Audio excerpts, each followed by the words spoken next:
দক্ষিণ দিনাজপুরের বালুরঘাটে রামনবমী উপলক্ষে বের হলো বর্ণাঢ্য শোভাযাত্রা। রামনবমী উদযাপন কমিটির উদ্যোগে আয়োজিত এই শোভাযাত্রায় উপস্থিত ছিলেন বালুরঘাটের সাংসদ তথা কেন্দ্রীয় প্রতিমন্ত্রী সুকান্ত মজুমদার। এদিন তিনি বালুরঘাটের বিজেপি প্রার্থী বিদ্যুৎ কুমার রায়কে পাশে নিয়ে শোভাযাত্রায় অংশগ্রহণ করেন।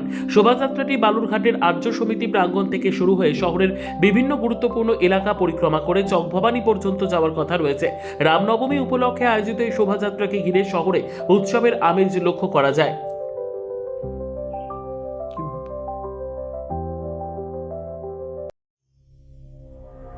সংবাদটি নিবেদন করছেন স্বস্তিলোক উৎসব ভবন, গঙ্গারামপুর, দক্ষিণ দিনাজপুর।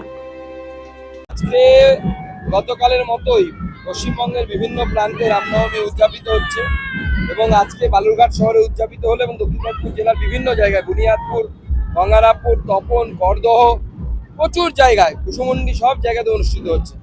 আমি যতটা সম্ভব সবগুলোতে অংশগ্রহণ করার চেষ্টা করছি। হাজার হাজার মানুষ রাস্তায় নেমেছে, দেখতেই পাচ্ছেন। মানুষ রাম ভক্তের সংখ্যায়, রাম ভক্তের দখলে এই মুহূর্তে পশ্চিমবঙ্গ। আগামী দিনে রাম রাজত্ব পশ্চিমবঙ্গে প্রতিষ্ঠা হবে। সর্বোত্তম সুযোগ সুবিধা রয়েছে আতিথেয়তায়। সুপরিচিত স্বস্তিলোক উৎসব ভবন, অতিথিদের যে কোনো অনুষ্ঠানের জন্য উপযুক্ত ওয়ান স্টপ ডেস্টিনেশন। আমরা আপনার বিশেষ অনুষ্ঠানটিকে অবিস্মরণীয় করে তুলি। স্বস্তিলোক উৎসব ভবন, শিববাড়ি রোড, গঙ্গারামপুর, দক্ষিণ দিনাজপুর।